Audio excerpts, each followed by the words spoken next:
Here is an excerpt from an interview with Jonathan Haidt and Frank Bruni. They were on Charlie Rose and were interviewed by Dan Senor, who was filling in. They were examining the damaging effects of the mindset of the radical left while discussing the causes for this mindset. They openly acknowledged that this mindset is not held by the majority, but a small minority can really have an incredible impact. I will explain the reasons for this exclusively in an upcoming video. Jonathan Haidt begins by making an analogy to the damaging effects of safe spaces and shielding youth from views that oppose their own. I think the best analogy here is to understand what's happening with peanut allergies. Why are peanut allergies rising? They've been rising at an alarming rate since the 90s. And so what do? I take my kids to school. We get these long lectures on how we can't have any peanut butter in school. And if you bring them, you're basically expelled. Yeah, that's right. Well, a report came out last year. Do you know why peanut allergies are rising?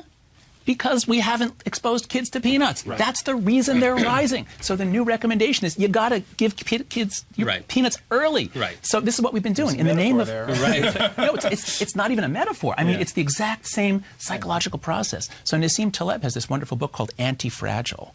Kids are anti-fragile. So if you're fragile, that means like, oh, if I knock this, it'll break. Don't knock it. Right. But anti-fragile, like your bones, your brain, your personality, you need challenges, you need setbacks. You need to experience exclusion and insult in order to make it to adulthood. And the biggest problem, I think, is the loss of unsupervised play. So Lenore Skenazy has been brilliant on this with her book Free Range Kids. You know, in our childhoods, after school, we spent time where there was no adult around. Right. But there was a real crime wave. After-school programming. Yeah, imagine that. Right. You just have to come home and kind of figure out how to keep yourself busy. Yeah, that's right. And so, but in the 80s, there was a real crime wave. There were anti-bullying measures. There was a fear of abduction. So for a variety of reasons, kids basically were never out of adult oversight. And now in many towns, you can get arrested if your kid goes to the park to play. Right. So, we can't be too tough on these kids. We have deprived them of experience, in the name of keeping them safe and happy and comfortable, we've deprived them of uncomfortable experiences with their peers. There's always an adult around. And so they come to campus. This is the last chance we could possibly give young Americans to learn to work out their differences. And we don't do it. We have more and more deans and processes and bias response teams so that there's always an adult to call in to settle the problem. This is the, to use the jargon of today, this is the helicopter parent producing the bubble-wrapped kid. Right. And when I did my college book about admissions to elite schools and all that, the complaint I heard most often from deans of admission, from college presidents at the very top schools in terms of selectiveness, was that these kids arrive on campus and they are overachievers by every metric that college is using. And the phrase that sticks with me is one admissions dean said, "I am always amazed by the stunning fragility of these kids," which is exactly what Jonathan was talking about.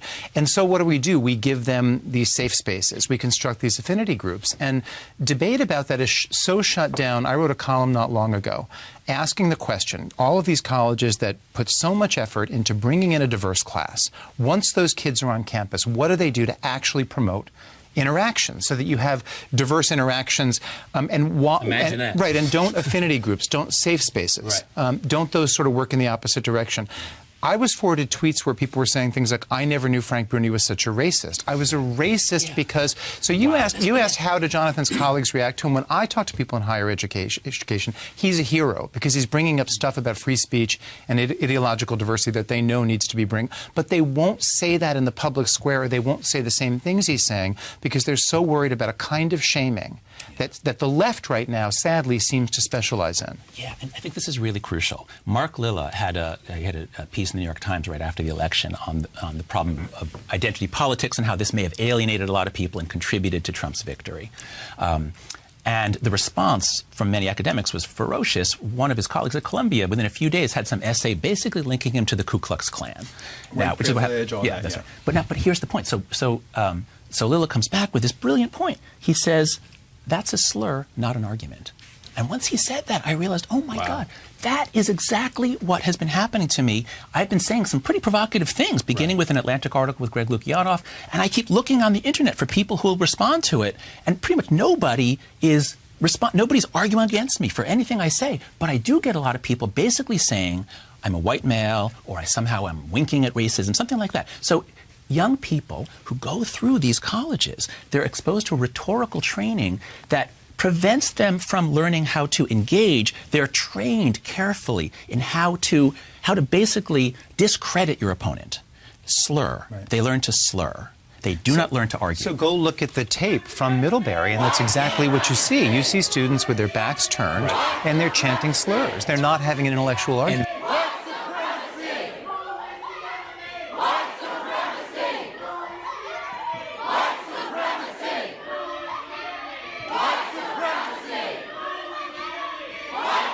Then what happens is they decide to move Dr. Murray and the Middlebury professor to another room. Which credit Middlebury for having that in place. They were terrific. Middlebury's not the villain here at all. No. And actually, the professor, Allison Stanger, she said she wanted to challenge him. The reason she brought him and the reason she wanted to interview him was because she strongly disagreed with his ideas, and she was looking to a robust, spirited debate. And she's the one who wound up in the hospital. Here's the thing. I want to kind of retract a little bit of what I just said. Middlebury is not the villain in the way they handled his visit. Right. They did all the right things. But the cultures being created at schools like Middlebury are producing students who behave that way. I mean, it is fine, and it is more free speech, and more free speech is better for students to protest a speaker coming, stand outside the venue, in some way make clear, I don't believe in what's being said in there, I want to offer a contrary perspective. But what you had happen at Middlebury and what you had happen at UC Berkeley when Milo went, this is a stand I'm taking, I can't pronounce it.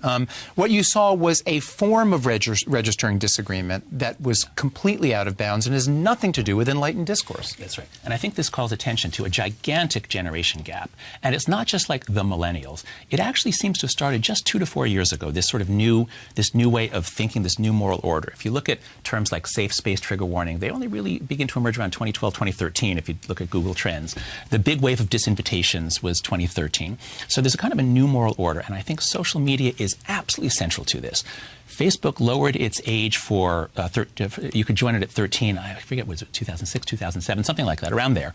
So the first wave of kids who'd been growing up on social media just graduated a year or two ago. Right. So it's just very young, it's the younger millennials. They've grown up totally linked to each other, always with their finger on the button, always knowing anything I say, I could be not just shamed in front of 7 people, but in front of the entire planet. Like, it could be an international sensation. This generation also reflects the fact that when you curate your information, the way you can now with the internet, when you choose only certain Twitter feeds to follow, when you like and share only certain things on Facebook that then let an algorithm kick in.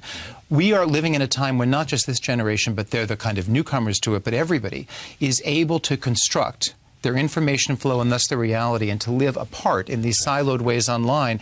And you're seeing that reflected in this too. That's right. Well, you can block. You can literally block. Why can't I block Charles Murray? Why can't I press a button and keep him off campus? So you can do it on the internet. Why can't you do it in the flesh? Yeah. So when I was on college campus, I was active in the Israel debate about the peace process. When I speak to students today on campus, they say the BDS movement, the boycott, divestment, and sanctions debate about boycotting Israel, getting campuses to boycott Israel, it's no longer just between those who support one policy on Israel and those who oppose another policy on Israel, which it was like when I was going to college. Now those who are hostile to Israel or U.S. policy towards Israel are joined by almost like a coalition of all these different factions who know nothing about the issue, but they all lock arms. That's right. So, because the key to the new morality is a method of looking at society and looking in terms of power and privilege. So the old idea of an education is come to campus, we're going to teach you lots of perspectives that you can use, let's look at poverty. What would an economist say? What would a Marxist say? We used to learn a lot of perspectives to look at a single problem. What's happening now is some students, again, it's only in a few departments, but they're learning one perspective to look at everything. And so you start this. So there's a good kind of identity politics, which is, if black people are being denied rights, let's fight for their rights. That's the good kind. But there's a bad kind, which is to train students, to train young people to say, let's divide everybody up by their race and gender and other categories. We'll assign them moral merit based on their level of privilege is bad and victimhood is good. Okay, now let's look at everything through this lens. Israel, the Palestinians are the victims. So therefore, they are the good and the Jews, or the Israelis, are the bad. Right. So it's this one totalizing perspective. All social problems get reduced to this simple framework. I think we're doing them a disservice. I think we're actually making students less wise. Yeah, you know what I also see on campuses, Dan, is students who are not part of, who don't have the party line down pat. They really feel muffled. For some reason, frequently when I've been on campuses, I will have a student guide, or I'll end up with a student who gives some sort of tell that he or she is religious. And I'll say to that person, and I'm not a particularly religious person in the way we define it in this country, but I believe fervently in freedom along those lines.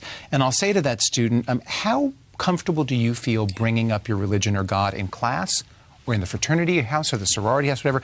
And always this sort of, they're so happy I asked the question, they said, I almost never talk about it. That's so wrong. And you mentioned Israel. I think if you're an Israel supporter, you probably bite your tongue more than you do shout it out. Right, keep your head down. And you shouldn't have to do that. That's right.